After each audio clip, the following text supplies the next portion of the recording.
of work was undergoing change, which add layers of uncertainty regarding the skills and competencies that will be in demand in future. It has become incumbent upon all of us to make collective efforts to put the economy back on track. The ambitious program on Atmanirbhar Bharat also calls for making local products for global. This has got many subsets like manufacturing competitiveness, import substitution, value for money, etc. All these cannot be achieved unless we have people with requisite skill sets available with us. The world is at the tip of fourth industrial revolution. Disruptive changes brought in by technological advancements are fundamentally revolutionizing the current job landscape, with the impact ranging from job creation to job displacement and increased labor productivity to widening skill gaps. The fourth industrial revolution demands a workforce with a new set of core skills to creatively tackle complex and unforeseen challenges, and COVID has made it more essential. The present and future workforce must have skills that will help them to adapt new technologies quickly and apply them on job. At one hand, we are struggling with triple challenge of making vocational training aspirational, generating employment opportunities for young entrants in the workforce. And at the other hand, we must remain globally competitive through improved productivity and efficiency. Therefore, the solution underlies by underweaving the government, academia, and industry efforts to achieve overall goal. We have at Honda had our challenges, especially after post-COVID, when manufacturing is very skill oriented, and so is the car servicing. So we witnessed a rapid deterioration, especially in the skilling area of our technicians at our dealerships. And necessity is the need of invention. So quickly we set up an online broadcasting facility for explaining and enhanced learning, online evaluation for skills, and also preparation of basic skills to launch higher skill development with eligible candidates on a faster pace post normalization. We at FICCI, through its subcommittees on HR and skills, trying to work towards suitable interventions through policy advocacy, learning sessions, events, projects to improve the skilling ecosystem of Rajasthan. I am sure that deliberations held today will show us the path forward in sync with the theme today's webinar, matching the mismatch. Thank you, and I wish all the best. Thank you, Chairman, and thank you for setting the context of today's webinar.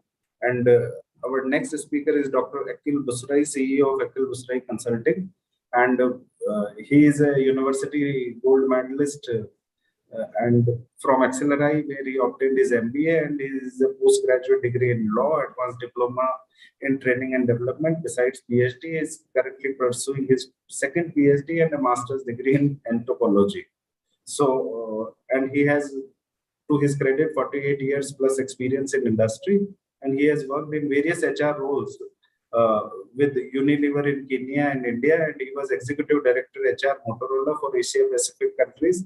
And he has worked with Shell Malaysia as Director of Human Resource and Managing Director of Shell People Services India. His last corporate assignment was with IBM India as Executive Director of Human Resource, and he is currently CEO of Akhil Busrai Consulting. So, and well represented at various platforms, and we often have the privilege to have him amongst us and benefit from his learnings. So over to you, sir. Thank you, Atul. I have 15 minutes, Atul. Atul, I have 15 minutes. 10 to 12 minutes. Sorry? 10 to 12 minutes. 10 to 12. So every time I ask, it comes down. So it's this is a new part of skill development to learn to adapt to changing times and requirements. So thank you for inviting me. I'll be very brief. The earlier pattern of skill was very simple. Before COVID, if you go back, all of us in HR and in industry, particularly we had a set calendar, annualized calendar, we'll do this training program, this many hours, this much classroom hours, this many apprentices. everything was nicely packaged and predictable. Then came COVID, and COVID came uninvited suddenly. And when it came suddenly, many of us were taken aback to say, how do we cope with this new situation? Because um, we did not have experience of coping with this type of massive disruption in industry. And what Mr. Paranjpe rightly mentioned, that industries like automobile, which required very intense training of skill development amongst the staff. And in fact, if I'm right, Mr. Paranjpe, the auto industry suffered a huge amount of setback during COVID, only for one reason, that not only manufacturing facilities were affected, but there was a skill shortage and skill unavailability, not skill shortage, but skill unavailability. Now, here is a couple of things that in my observation, I'd like to share with you. Uh, all these neat boxes that we have in organization charts, who will report to who will do what, very neat boxes, they have already started getting blurred, and they will get blurred more and more they will get blurred. Um, there'll be need to redefine what each boxes will do. It is quite possible that two boxes, and I'm using the word box as a generic word, will do work of three boxes. Now, that doesn't mean they will do extra work or extra hours. They will fill in to do some additional work over and above their work. Now, this doesn't mean that extra hours are required, but what it does mean is that ability and skill to do that additional half box work will be required. And we were not prepared for that. So right now, the need is very strongly felt in industry that one has to double up in terms of speed of making the workforce ready for the new skill set, combined skill set, merged skill set. And that is very easy to say in such conferences and webinars, but very difficult to implement at the grassroots level. Because for one, the HR community, and I can say this because I'm part of HR community for 50 years, we were used to a nice organized calendar. How many hours will be given, how many programs will be conducted, who will do what, who will attend, eligibility, etc. Now all that has to be thrown out. And genuinely thrown out, we'll have to get down to the shop floor level with managers and understand what new skill we will need. And then we'll have to make sure that we customize the training program and develop skill improvement based on what is the current requirement of the business rather than what is the set pattern that we have been doing and predicting in future. Now, from the other side, the young talent force, those who come out from engineering schools or ITIs and other management schools, etc., will have to learn that what they learned is not enough. Will have to really accept the reality. And they will have to step forward to upgrade their knowledge. Now, this is a double pressure, one from the student community or the youngsters community to acquire right type of skill. Second, on the organizations to really give that type of skill. Now we come to the part and what Mr. Paranjpe mentioned in his comments, industry, academia, and government playing a role. Frankly speaking, I'll be very candid, Atul, here. The apprenticeship scheme that we had for years together was a washout in many places. And I'm not saying this disrespectfully. Many organizations exploited the Apprenticeship Act to get cheap labor, and they hardly paid attention to developing skill. They just got a pair of hands and they used it because it was required in the law and it was also cheap. Now all those luxuries over. Industry will have to learn that fewer people, well-trained, relevant to the current industry requirement are available at the workplace. Now that is not going to be easy because the method of teaching, method of developing talent, method of passing on skills still remain old. So you are solving tomorrow's problem with yesterday's tools. And at the end of the day, that will not work. So the adaptability of the workforce to new method of working and quickly absorbing the skill that is required to become effective will be the priority for the business. Now, to add to all this, the technology is changing very abruptly. So the luxury of Honda car people and Hyundai and Mercedes and all those people who relaxed in the luxury of the demand for their good quality car service, after sale service, will be and already is being challenged.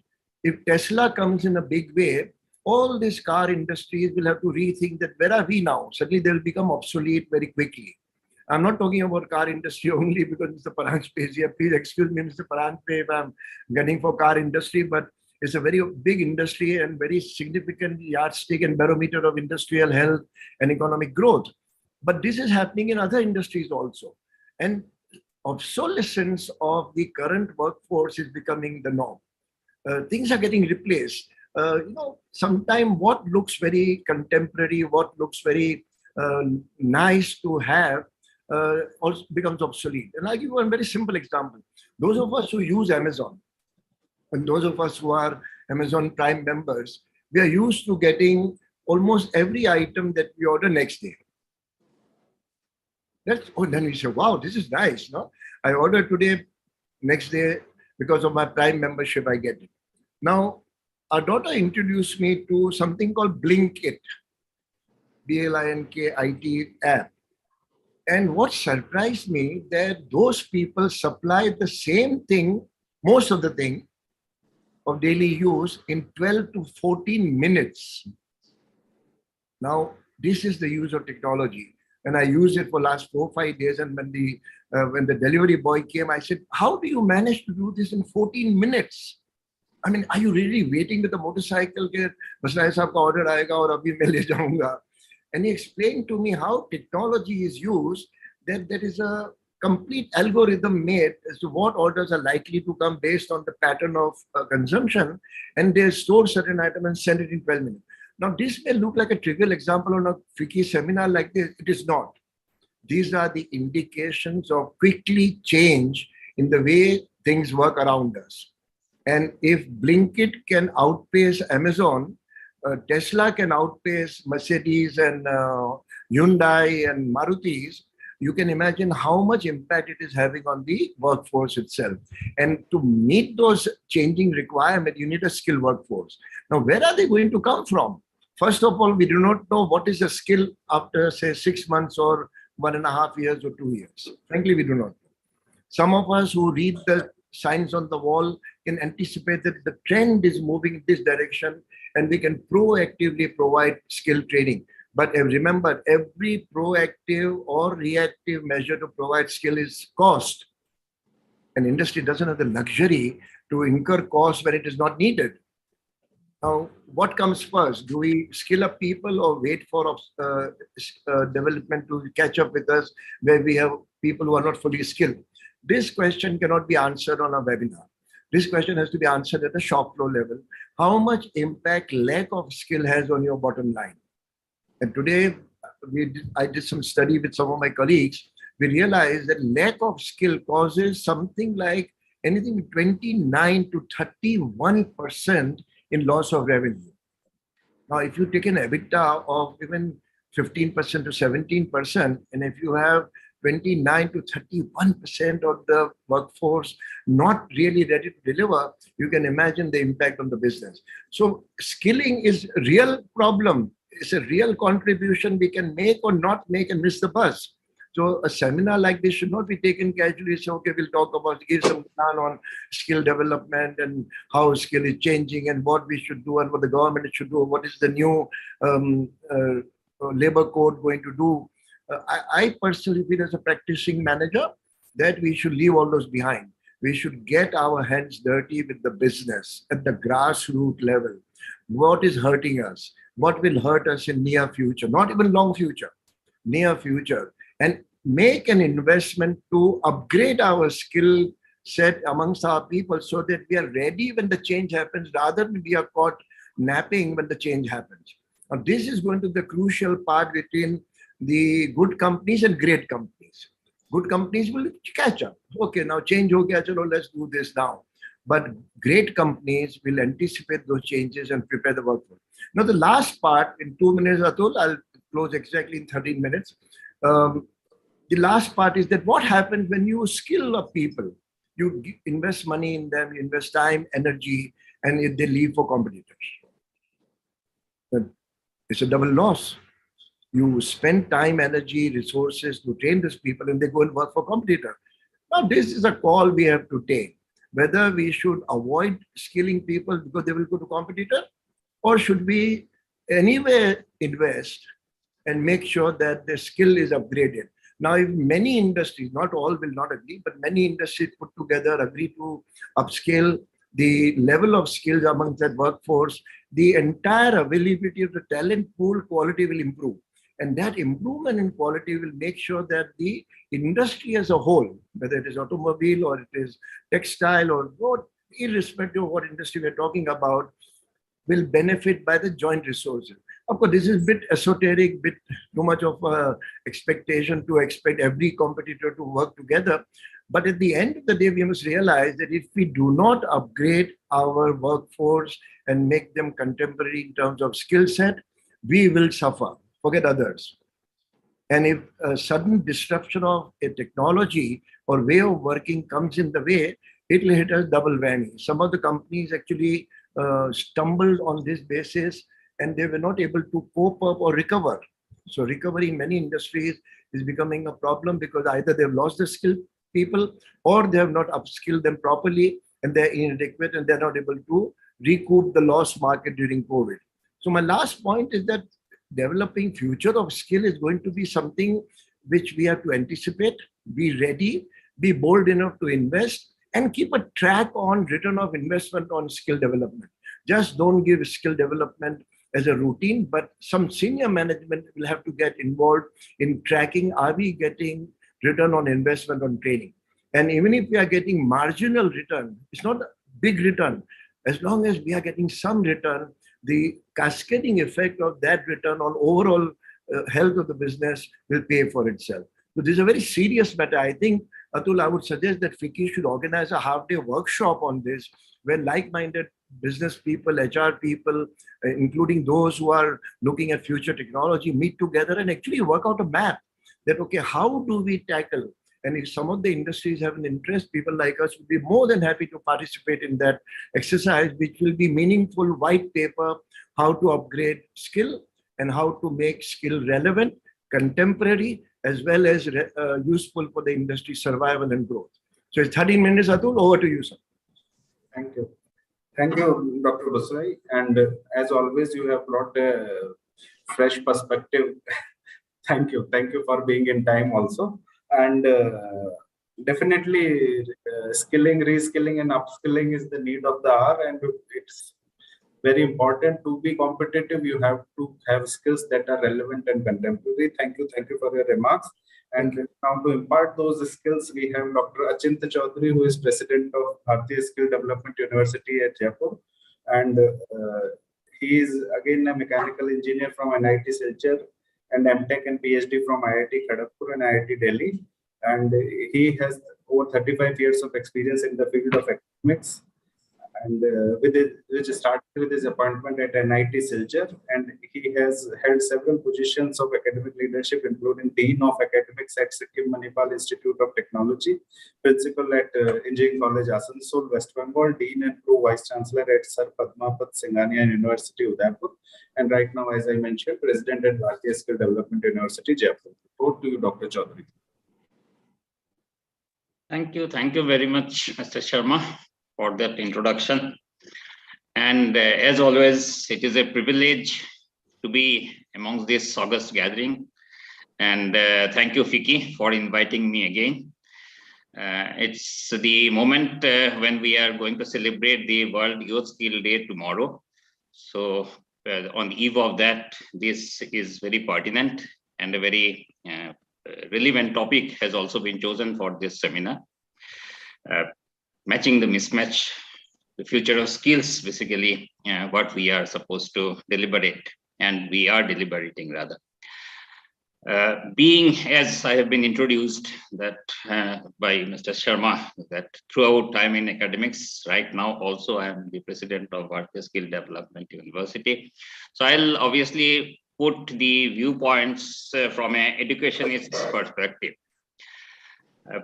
COVID, of course, played a very, very serious role. The whole, any calendar has pre-COVID and post-COVID. In fact, everywhere on all spheres, we have changed our lifestyle as pre-COVID and post-COVID. Obviously, industry has been has to take a very serious call on post-COVID scenario, which FICCI fortunately has taken up a very right moment for that.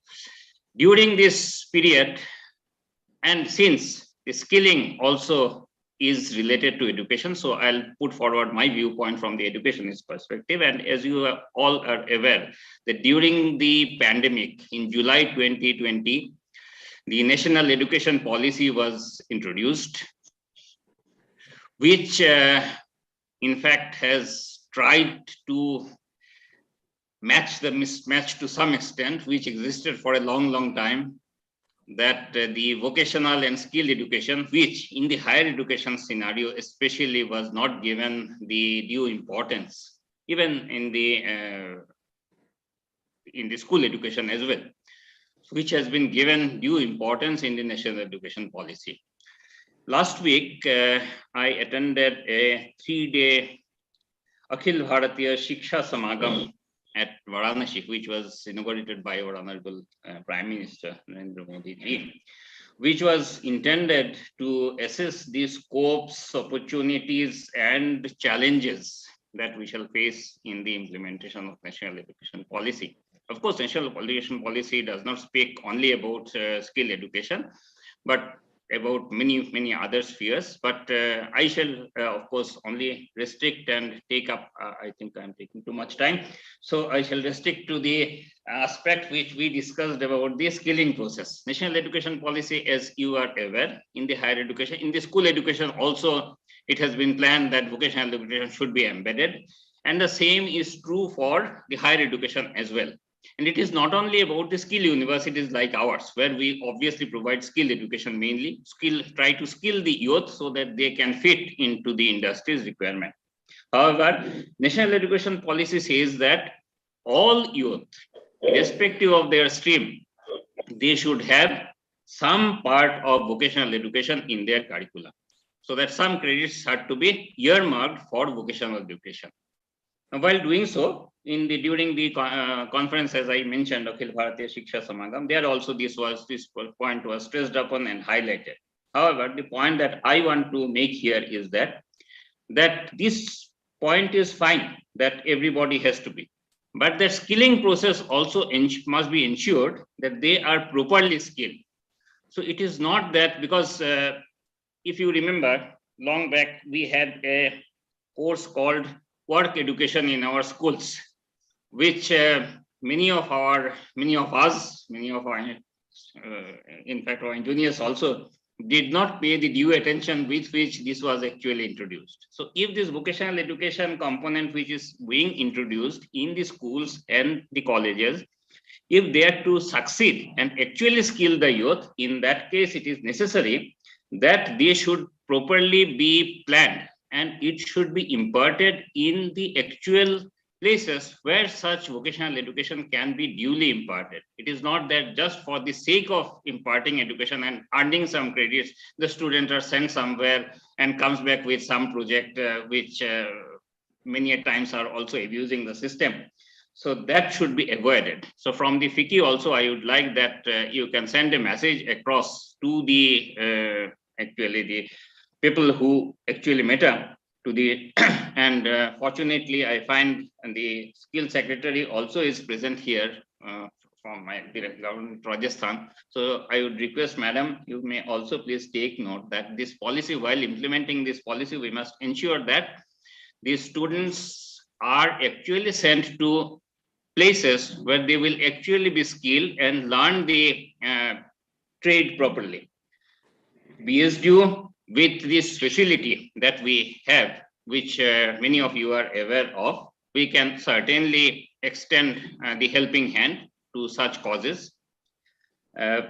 We have, in fact, on our own, we have approached some of the schools who offer the skill education under CBSE scheme to make that beginning. But if that comes from the all spheres, I think it will be successful. The another point, just before I close, I would just like to mention that the skilling process, there is another important thing, because in case of engineering colleges or polytechnics, we know the students carry out projects. If the industry can provide a helping hand for those projects, they certainly will be providing an impetus to the process of skilling. I rather appeal that industries may consider providing, even maybe from their CSR fund those projects. Since it is from CSR fund, we may not expect a miracle from the projects which are being carried out in the undergraduate level or in the various engineering colleges. But this will certainly make the students much more serious, and they will certainly run after their skill and learn their skill to carry out those projects. I think my time is up. So with this, I would like to again thank Vicky for inviting me. And as usual, and as always, I shall learn from others also and try to carry the message forward. Thank you. Thank you, Dr. Chaudhary. And as mentioned, in fact, it's long pending. We will have some industry visit to your facility also to make first-hand experience and understand about the infrastructure and the courses and the facilities that exist there, and how we can have more collaboration between industry and academia for a win-win situation for both the parties. And moving on. Where is Dr. Chaudhary's campus? Jaipur, sir. Jaipur. It is in the Mahindra World City. Mahindra World City. Yes. I've heard a lot of good work being done by your institute, sir. Thank you, sir. So please visit us. Please visit us to actually see and experience the good work that we are doing. In fact, if I can make a mention, every year we do that skill summit and HR summit. For last 2 years, we were not able to do it physically. This time we plan to do it physically, and we will invite all of the people. We will keep maybe we can request Dr. Chaudhary to host it in his campus. That we will explore, but we'll integrate it in some fashion. Thank you. And our next speaker is Mr. Tejendranath Issar, Commercial Plant Manager, Bosch Limited. And he has over 22 years of experience in commercial area in functions like purchase, logistics, and international network. And he is currently functioning as the business head for Jaipur plant, and a digital enthusiast who believes in upgrading self-managed people while enabling execution of learning. He is a people person with approachable, innovative, fun-loving, dynamic. So over to you, Mr. Issar. Thank you, Sharmaji. Thanks a lot, Vicky, for inviting me for this discussion. I feel that very important and very apt in today's theme. So I'll just try to give you on where I come from, what I have been experiencing, and what is my take on this new skill development. Bosch plant was established in Jaipur in the year 1999. So we are traditionally pioneers in diesel pumps manufacturing, injection pumps as well as injectors. So you see how Bosch has moved. If you see that our business was traditionally more automotive, we were also linked with the filters as well as spark plugs. Now you see how the automotive industry is changing. Diesel is nearly losing its all power which it used to have, with electrification, hydrogen, everything coming into the picture. Since the industry is changing such a fast pace that from Euro 5 or Euro 4 norms to Euro 6, and in Euro 7, we are talking about zero carbon dioxide emissions. That means either the cars will run on battery or we'll have to use hydrogen, burn the hydrogen, and then keep the car moving. We are talking about connected industry, where we are talking about driverless or automatic driven cars. So this is the pace at which the industry is changing, and then we are traditional manufacturers with huge technological know-how. This is how our skill demand is changing. But are we getting those demands fulfilled? We talk about our institutes. We talk about other industry pool which is available. So I'm going to draw all your attention to three aspects of the change which are currently affecting. First is the technological aspect, which I already highlighted on the automotive industry, how it is happening. Second is the leadership challenge. If you even talk about white collar, so our leadership style, which was traditionally making an organization chart, putting one as a plant head, and then now going to the bottommost level. Now, if you see the new kind or the generation X, Y, or generation Z, which is coming, it prefers entirely a flat organization. There are new sets of digital challenges. You don't see big files and everything which are going from table to table. You only see work-ons, and then the digital part of the leadership has come inside it. So that means we need to also change and upskill our leadership to how to manage these new workforce of generation Z, which is coming, which have entirely new aspirations. And the third thing which I would like to highlight is a digital thing. As we already experienced, the digitalization is going in each and every field. So in industry, in automotive industry, or in my manufacturing plant, we talk about industry 4.0. That means now we have robots working in our shop floor along with our blue collar workmen or the associates which we have. We have connected machines. All the data from the machine is collected into a server, and then from this server and this database, we are able to derive new decisions. We are able to analyze them and then increase the productivity.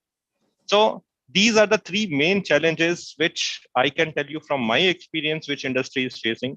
I need to upgrade my workforce, not only in the terms of technological area, where I need to move from grinding technology to maybe a new technology of how to make the motors or how to have software embedded systems into my products, where a connected car or an autonomous driving can happen. So this is the change where we not only need to fix on that we have only in ITIs, Turner grades or mechanic grades. We also need to see how we can impart knowledge on how to correct a sensor. The need of the sensors, I think Mr. Pranjape would be very well aware in his Honda cars that how all the data from the sensors, whether it's a wheel speed sensor, whether it's a oxygen sensor, or all the sensors in the cars which are coming up. But then are we having required manpower or this skill available in the coming manpower? I don't think so. So there is something, a need where there is a huge gap between the skill availability and the skill need which we'll be having from in the next 5 to 10 years. Similarly, for the leadership style, we need to have more soft skills, more flat organization structure, self-driven, purpose-oriented teams rather than a fixed organization structure. So all these things we are doing every day, and it's not the matter of that a choice for me. It's a matter of survival. If my products are not compatible with the market, I will be wiped out of the industry. This is the threat which is constantly running. But this is not a threat where we are running away from it. We are preparing ourselves. We have started in our factory and in our organization a project called Phoenix. In this project, we are gathering all the required information. We are also partnering with the various educational institutions. We are going to IIMs also. We are also going to Narsimonji or Symbiosis. Everywhere we can get the theoretical knowledge. We are also getting a lot of help from our German plants from Germany, because we are a German company. They already have a lot of experience on how these cars are going to run. They have new technology on what kind of skills we need. So we are also sending people abroad to get trained, come back, and then help us manage this change. Otherwise, like Dr. Akhil said, it's a massive change. It's going to change and an exponential one. That means the industry is going to, and the market is going to drive that. And whoever wants to survive, whoever wants to remain relevant in this business is more important to contribute to it, to learn from it, and see that we have that requisite manpower and workforce available, so that our dream of Make in India is very successful, and our imports, we are able to substitute those imports which are costing a lot of foreign exchange for us. So that's all the three things which I would like to highlight for this panel. Thank you for my invitation. Back to you, Sharmaji. Thank you, Mr. Issam. And in fact, to continuously innovate and adapt to the new emergent situation is the best way to survive. And now moving on to greater 50% part of our speakers, we would like to invite Ms. Anupam Nidhi, who heads CSR at Hindustan Zinc Limited, for her remarks. And as mentioned, prior to Hindustan Zinc, she had held leadership positions in CSR and played a pivotal role in Siemens India and Reliance Group. And she has been managing and leading roles for past 20 plus years. And currently, as I mentioned, she is based in Udaipur, and she has experience in both corporate and development sectors with roles spanning from advisory, strategic planning to execution. And she has spearheaded a large number of multidimensional projects across India in both commercial and purely development domains, including microfinance, project management, crisis management, employability, entrepreneurship development, and environment. So welcome, and over to you, ma'am. Thank you, Atulji, for the elaborate introduction of mine, but an honor to be part of this discussion and to hear all the views that have come in from the speakers before. Being last is always a challenge, but I would like to establish few aspects to what has been discussed thus far. So I think what has been established clearly is that conversation about future skills is something, or jobs for that matter, is something which is most important aspect. And we still do not know, as Dr. Busrai mentioned, that we don't know how the skills will evolve in the next 6 months or so. But one does understand that it is an important element of part of our larger ecosystem, starting from education. So I would like to establish my first point as that we need to take it as an element from the beginning of education and not start a segment which starts after the child or the individual has closed his or completed his education. The second point that I definitely hear all of us speak about is the whole element of digitalization, AI, robots coming in. And I heard a lot of things about cars being taken up. And if you really see the way the trend is, there are many more things adapting or probably interlocking itself or interweaving itself with just not the skills element. And I think we need to see the larger demographics, and I'll come to it when I bring in my points up there. But it is clearly established that in today's workforce, we need to learn new skills, we need to learn, continuously adapt to. And of course, our previous speakers very well presented that as agility as well as adaptability to continue to adapt to the occupations emerging. The third piece which I would like to raise here is, in the past trends, if you look at automation, digitalization, or whatever we will want to look at it as, has always increased the number of jobs, has given opportunity for more jobs. But yes, it is yet to be seen how it will and how it will uncover itself, evolve over a period of time as we go by. But what we really need to see and establish, and I will bring my point up here. Sorry. Yeah, please carry on. Okay, sure. So what I would like to establish is definitely elements of the fact that manual physical skills will definitely go down, or for that matter, the basic cognitive skills will also go down. But then the demand for technological elements, social, emotional, as well as the focus on the higher cognitive skills, including, as we spoke in the past, also about the communication and leadership skills, these will all go up. And I think keeping that as the basis premise for us to look at, we really need to see how the trends and the scenarios have changed from 2015 to 2022 as we speak right now. And we would have all seen from our own job profiles that we do. Like Dr. Busrai mentioned, that now we need to be probably able to compress our thoughts in 10 to 12 minutes and bring in the same kind of quality of input still. That's a skill that we need to focus on. But having looked at our own professional space, I would see my job profile, some of my skills or my colleagues or down below at the worker level within the organization that I belong to, that's Hindustan Zinc, mining specific. I look at that, some of the identified skills, if I would have looked at from 2015 till now, they would have still been there, as in those skill sets may still be required, but some of the skills we may end up changing from being less important to now more important. For example, team effectiveness or collaboration or stuff like that. But then some of the skills may have reshuffled its position to becoming more important skills than the previous years. For that matter, use of technology, going deeper into the minds. How do you bring in the technological element apart from your physical skills that you had of mining up there? Or for that matter, some skills would have completely dropped off from the top skill list. And the other trends that we are seeing is some of the skills which are not even there have risen to the top. And we need to establish that element. What are these skills which are rising to the top and were never there in this scope of work? So there are some very interesting, if we go through the some of the work that has been done for organizations like LinkedIn and others, there's some very interesting researches which are coming in. I do not have that kind of time, maybe some other opportunity when it comes to, it will be great to discuss how some of these organizations are bringing some interesting trends up there. But what I do definitely would like to bring out here to all of us here is that we really need to go back and see the emerging trends that are coming in at the global, national, regional level.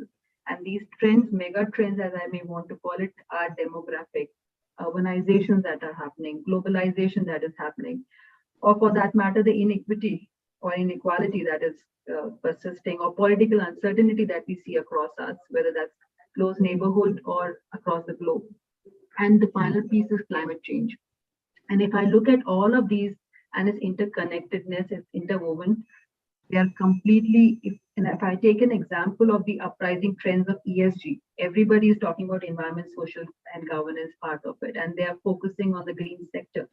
So if you really look at the urbanization and the globalization as a mega trend, is actually bringing in, intertwined with the climate change responses of nations across the globe, are bringing in a vast amount of changes in the green jobs or the green sector jobs, as we may want to, which means that the new green jobs are getting created, but the physical jobs are moving down the line, right? So how do we look at, there is another element of the mega trend, if you see within the green sector jobs, is the inequality and the political uncertainty, which, because of which the consumers are seeing higher cost of the products that we get, for example, the green energy, and that could slow down the demand. So we need to understand those trends as well in terms of how the political as well as the inequality in our regional space or national policy-laden things are deriving us. Our third piece is about the investment that is going into this sector and how that will derive the whole green sector and the jobs therein. It's a very complicated science that we see for ourselves. And obviously, the best way forward is to understand what we have as a plus point, what are the best practices that we still have, and the strengths that we have as an country within our larger ambit. And there, I would like to present few elements. Very correctly, Dr. Busra, you mentioned about the ROI, and I think that's very critical to look at what we are deriving. And Dr. Chaudhary, you also mentioned in a certain manner that one needs to understand how we are deriving the benefits from the skill trainings that we are undertaking, whether that's at the corporate level in-house or outside, like for us, as we do as part of our CSI initiatives. But I think the ROI piece or SROI piece, as you would like to also add on to, is very, very critical to look at within this mega trend that I just established and the relationship up there. But I would definitely want us to talk about the agility part of it. And our Prime Minister, Mr. Modi, many years back mentioned about not just the skill, but the skill to be there, but with the speed and the scale that it needs to be for the country like India that we are. So I think an aggressive element of working together as organizations, not just as picky as institutions, but corporates which are sitting here, or many more, plus the CSR, the HR, we actually need to sit down and create our own strategies in our own equilibriums that we work in. Otherwise, the speed, agility will all get divided into silos that we are talking about. The third piece that I would like to bring out is catching the youth young. And pretty much the education policy clearly highlights that we need to look at pre-vocationalization at the school level to identify those skills that may be required for the future and how to bring it back into application at the student early on itself in their lifespan. And then focus on, so that's where I'm talking about institute, industry, institute, industry. That kind of interlinkages have to be brought in. Otherwise, that pipeline, if there is no discussion, dialogue happening with the institute or the industry, the challenges are that we may still end up working in silos. And how do we do that? As in, if I really look at why can't we really harness our apprenticeship? And Dr. Busrai, I would still want to go back to the apprenticeship place, because the platform is very strong. The ITI is the very strong platform which we have unfortunately subutilized, and we can further strengthen that up. And short-term programs, any which ways, is taking its own turn, but these are spaces which have been there traditionally, and I think that needs to be strengthened up. And of course, if we look at the institute industry pipeline element, there are spaces that we can build upon, and they could look at these skills of future, whether that's digitalization or whatever that may be. At Hindustan Zinc, one example that I would give you of how we are looking at the institute. So and the industry part of it. At school level, we are doing pre-vocationalization in 64 government schools that we have in 5 of our identified districts. And there we are introducing pre-vocationalization. We are post the pre-vocationalization.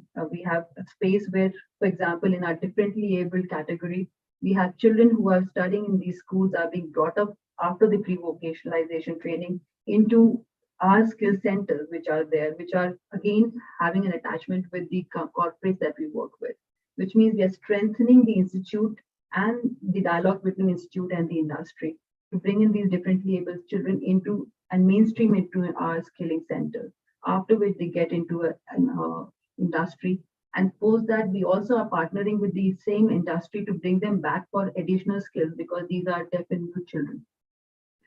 So I believe there has to be models that have to be created with the requirement one has, the kind of category of people that we have, and I believe AICTE Parak as an project that they have initiated is a great way to bring in an assessment of employability skills that a child or a student is gauging or learning from these institutions. And I believe that student learning platform or its assessment will actually support us in looking at what probably could be the future skills, but definitely will add on to the value of how those employability skills are being really embedded into the youth which are passing out from these institutions. So I think the whole Kaushal Yuvak and Kaushal Bharat elements are coming in very well.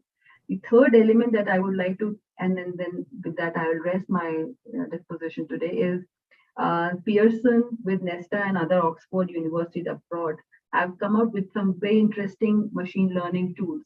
I think that is something that we can reinvent and work around. We have such an enormous data of information that lies with our skill institutions across pan-India, which can be worked around with the big data and machine learning element to understand what skills are required, where basis the requirement up there. So what I would see is definitely a collaboration between all these entities, and I would urge Atul if we could look at some kind of a constructive set of exercises being done with a target of what probably in Rajasthan alone, if we can begin with. District-wise, we need to really work on skilling as entities together, working on it rather than we doing our initiatives and our best practices in silos. And that's where I would leave it. Thank you. Thank you. Thank you. Thank you for sharing your thoughts and what Hindustan Zinc Limited as an institution is doing in the field of skill development. And moving on to our next speaker, we have with us Dr. Arushi Ajay Malik. She is Secretary of Department of Skill Employment Entrepreneurship and Chairman and Managing Director of Rajasthan Skill and Livelihood Development Corporation. And she is a 2005 batch IAS officer and has held various important positions in government of Rajasthan and has been collector and district magistrate at Chittorgarh, Tonk, Jhunjhunu, Ajmer and Bharatpur and divisional commissioner at Ajmer. So we welcome you, ma'am, and over to you.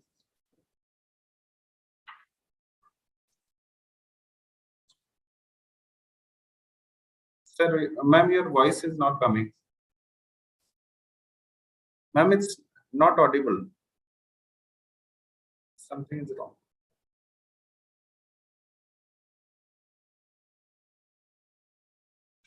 No voice, ma'am.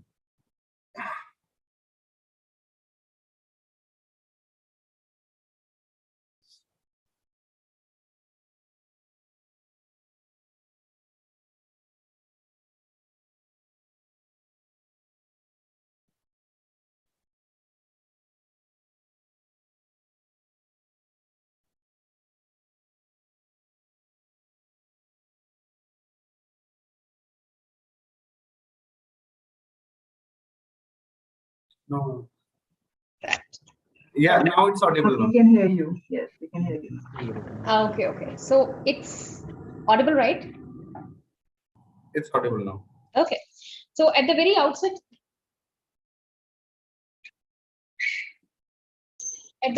I would like to congratulate Vicky for organizing this second webinar on the future of skills. And as I guess many of you must be knowing that Rajasthan Skill Mission is the first skill mission in India. And it was established way back in 2012, May 2012 to be precise. So Rajasthan has a very rich history of skilling, and till now it's about 5 lakh plus candidates that we have trained in various sectors. And I understand that skilling is a very, very evolving arena where there's a lot of new job roles and a lot of new QPs. They keep on adding, and we also are trying our very best, because on this 15th July, which is the World Youth Skill Day, we are intending to enter into an MOU with the Green Skills Sector Skill Council, so that we can have, because Rajasthan is a solar hub, and we have one of the largest potentials as well as the generation of renewable energy. So we are entering an MOU with the Green Sector Skill Council for generating 5,000 employment, the skilling in the field of solar sector, and we will be collaborating with about 41 big solar park, solar, what do you say, the industries, so that they can have recruit, train, and deploy. So this is one model which we have floated at EOI for all the concerned industries, where they have this flexibility to recruit, train, and deploy in their own campus. So I understand that it is very, very important that for the industry, they get this opportunity and this freedom to train and skill the youth for a sector in which they are interested. So in this model, the industry in their own campus, they can train by their own trainers or maybe by their own staff. And even we are giving them flexibility in job roles. And hereby, we are very confident that we'll be able to address this major concern of skilled labor shortage in the solar sector. And this scheme we are launching by the name of Surya Sarthi. And because in 3 districts of Rajasthan, which is Jaisalmer, Barmer, and Jodhpur. Bharala is, as we all know, it is the world's largest solar park area. So in these, we'll be able to chip in. And the other sector where I am very confident that we'll bring about a major systematic change is because I look after all the ITIs also. So we have entered an MOU with ITIs, so that each ITI, whether it's a government or private, to begin with, we have started with government, they become skilling centers. And it's not only the basic, whether it's a technical skill which needs to be given, but many a times it is a soft skill like your presentation, spoken English, which is extremely important in fetching a job in bigger cities. And so that we are doing. And another very innovative thing which we have thought of with agriculture is entering an MOU with the KVKs, the Krishi Vigyan Kendra. Because if we talk of the agriculture sector, there's a huge demand of the poly houses. But when it comes to repairing the poly houses, the skill, that know-how is with very limited people. Most of them are from outside Rajasthan.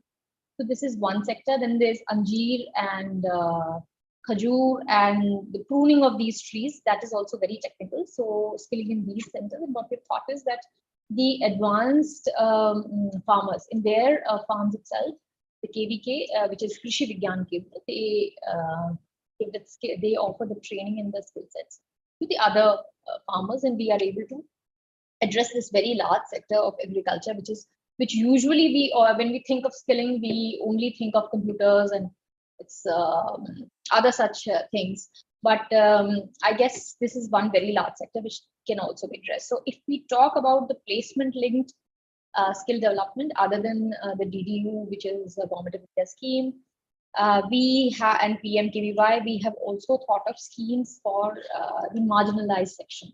So I'm very happy to share that there's a scheme called BOR, where we have literally, with the help of police, picked up beggars, and we have been able to train them. And today they are leading a very respectable life and earning about 14,000-15,000, are extremely happy. So these kind of, other than the routine things which we do, and I am not able to recall, but somebody had met me for the Hindustan Zinc Anganwadis, and I guess it is GT, which is already has some collaboration with the Hindustan Zinc CSR run Anganwadis, right? So they were thinking that if we can skill our Anganwadi workers, we can organize skilling for them also, because there are so many, it's a potential, there's so much potential to upscale and to skill these women. So that also we can think of. At the same time, we're trying to do a convergence model. So whether it is ITI or it is agriculture or it is Anganwadi. And I'm also happy to share that we are also skilling plumbers for the Jal Jeevan Mission. So it's about 40,000 people which we have trained for the small, these plumbers and other hand pump fitters. This training also we've till now imparted, and it's all 33 districts. So this is another sector. And when it comes to women, skilling of women, because our Honorable CM, he has a lot of interest and trust in on the skilling sector. And it was only day before yesterday that he reviewed at great length. And our focus is to, in fact, partner with the different industries. And if we really want that, if we can tailorize our programs and our teams as per your requirement, that would be a win-win for both, because even we want good skilling to happen in Rajasthan, and at the same time we can address the needs of the industry. On the similar lines, we have also have had a dialogue with the Deccan, which is the Japanese zone. There's a training center, so we would really look forward if Deccan itself becomes one of our training partners. And the training which they are imparting, if they impart to our Rajasthani, the youth from Rajasthan, then in that case, we can completely fund that training, and that flexibility is there with the state government schemes. So I understand that the potential is unlimited.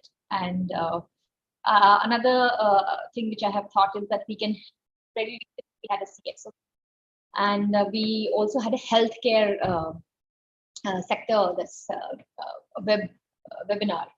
So I am thinking that maybe in a day or two, I will issue that we'll have an advisory committee for the RSL, in which we'll have different sectors. For instance, whether it is leather or textile, or it is gems and jewelry, of which Jaipur is a hub, and all other sectors. In fact, you can think of it, and Picky can chip in. So we can have a different advisory board, and I have also thought of making it mandatory that every quarter we are able to learn from each other, and we get to know what exactly is the industry needing and what is the need of the hour, and we accordingly we structure and restructure our programs. So I would think that this, and I am also hopeful that, and this is my effort, I strive for this in every assignment which I get, is to institutionalize things, because officers come in and go, and anyways I'll be for my master's at Harvard. But I really believe that before I leave, I do institutionalize this advisory thing. So this wonderful opportunity which Picky has given to listen and learn from you people, everyone. So that becomes institutionalized, and we meet each quarter. Maybe we were initially also thinking to have some expand our board of directors and have some other people join our board, so that that flexibility and that learning also happens.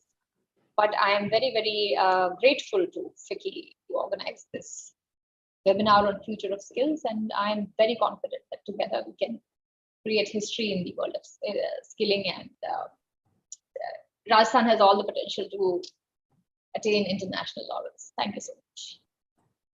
Thank you, ma'am. And it's very motivating and energizing to listen to your views, especially institutionalizing change, which continue even if the people change. That's a great thing. And you have mentioned a couple of points which we have noted down, including the advisory board, and we'll come back with our inputs and suggestions on the same at earliest.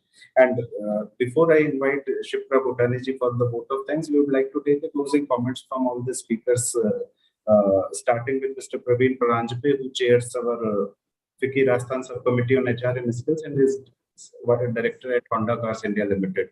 So some closing comments from your side, sir.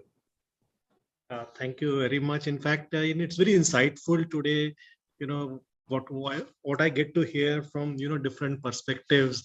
There are industry representatives, there are academia, government, etc. And I think the purpose or objective with which this forum was created, and so we had great insights. And I think this is just a kickoff. Atul, please create more opportunity where we can, these ideas we can concretize and able to implement something in future. That's all from myself. Thank you, everyone. Thank you, Mr. Paranjape. Dr. Busrai. Thank you very much, Atul. I think I would echo what Mr. Paranjape said, that it may be a very brief interaction, but it gives us insight into a lot of work being done from 360. And people like Dr. Malik, etc., could play a very big role in bringing what we call in Hindi Sutradhar. You can bring the industry, academia, and your department together to create something little more concrete, something more workable, something what can be implemented in small measures. Otherwise, all these seminars become nice exchange of ideas, very good idea, we must do this, and then we go to the next seminar. So, ma'am, I would leave it to your discretion if you want to take this forward. We'll be more than happy to participate. From industry point of view, this is bread and butter for industry. And like you mentioned, that some of the initiatives that are being taken, and I like what Anupam mentioned very emphatically, that we are not utilizing ITI.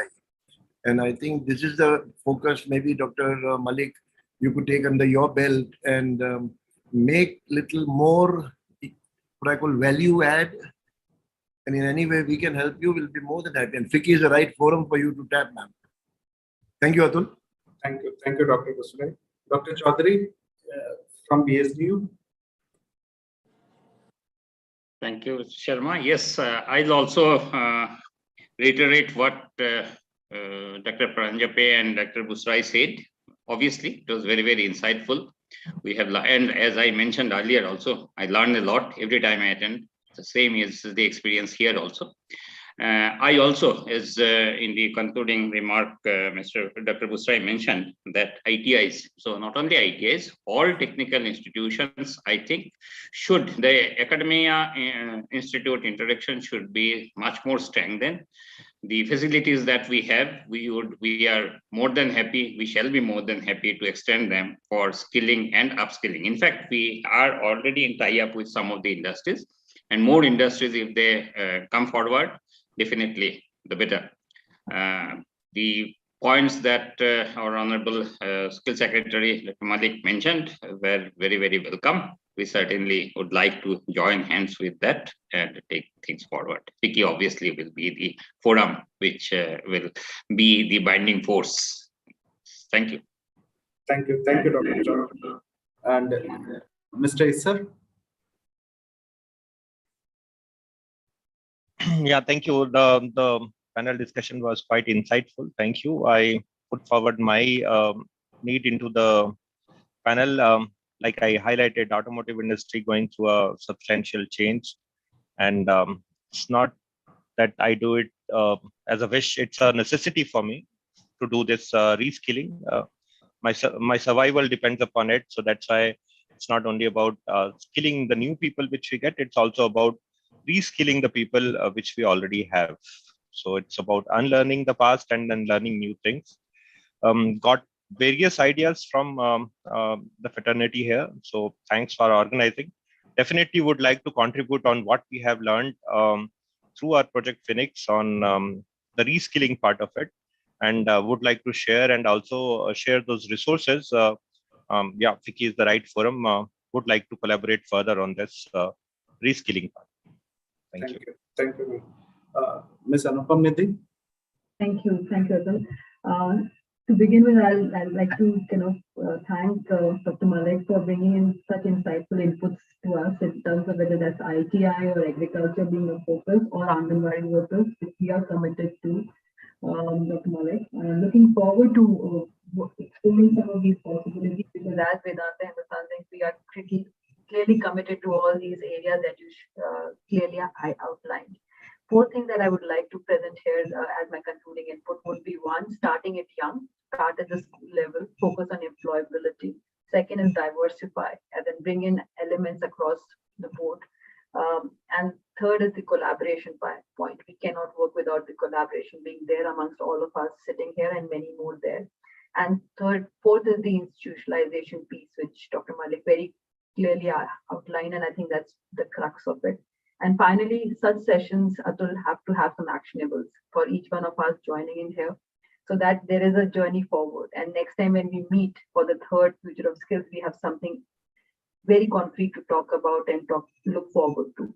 So those are my few pointers. Thank you. Thank you.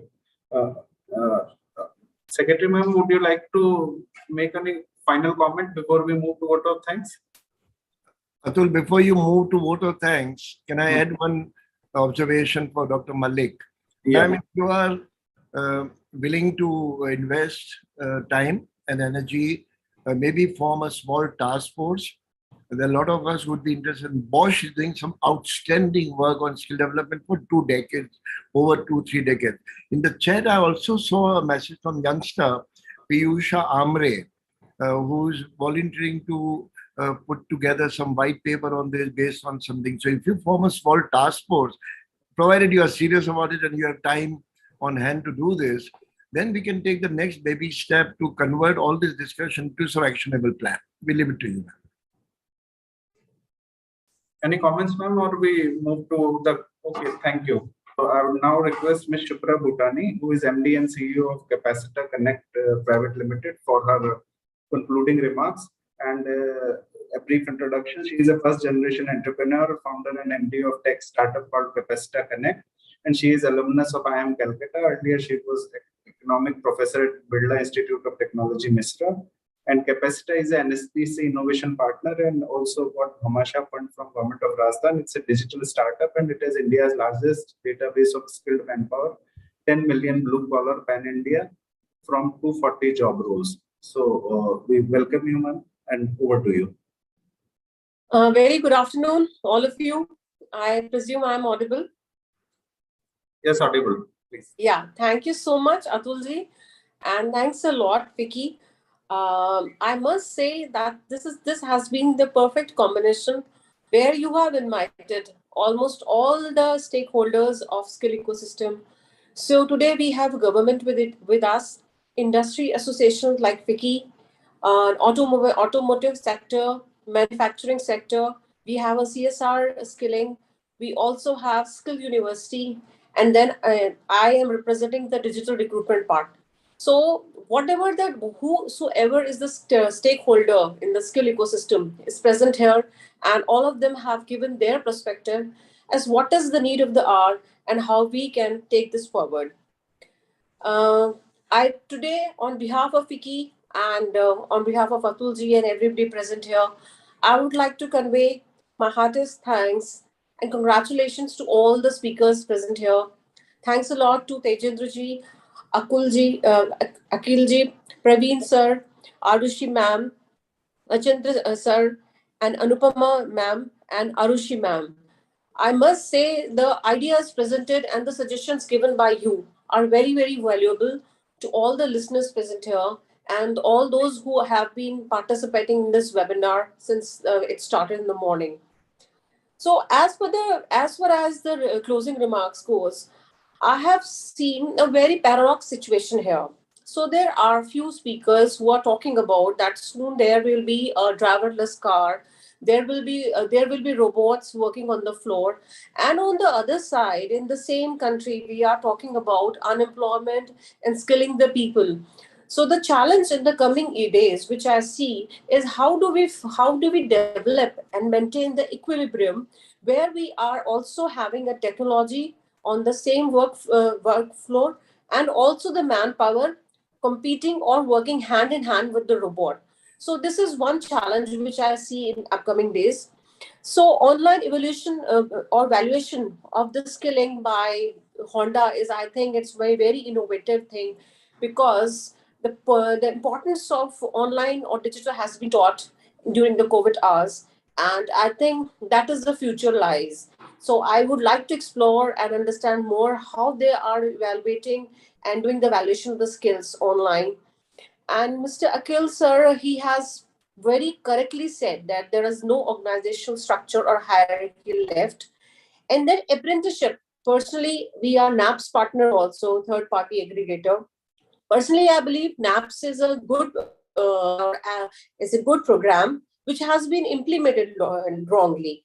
So he has rightly pointed out that less focus has been given on the skilling, but more towards other things. And Mr. Achint sir very nicely mentioned about National Education Policy 2019. I've thoroughly studied this policy, and I think there's a saying goes, better late than never. So what Germany and Korea has been doing for years, eventually we are starting to do it now with National Education Policy 2019. And Mr. Tejendra, he very rightly focused on artificial intelligence, driverless car, zero carbon, and robots working. And that's where the future lies. And I truly believe that it will be a turnaround thing for all of us. And Hindustan Zinc, I am one fan of this organization, and what Anupam ma'am said, and the CS kind of CSR they are doing, it's remarkable and wonderful. So I think if we have more and more companies like Hindustan Zinc working on CSR, it will be much better, because the government cannot do everything, and they have all their limitations. And Arushi ma'am, congratulations and welcome to RSLDC. We have been working with RSLDC since 2014, and it's a pleasure to hear to you. And I'm really motivated and energetic after listening to the new initiatives which RSLDC is taking now. So I presume that it's an amazing conglomerate of all the best, and the which is present here. And it was a very nice, informative, and entertaining session that we have. Once again, thanks a lot to all the speakers, and thanks a lot to Atulji, you also. Thank you. Thanks a lot, Vicky. An amazing effort and an amazing concept too.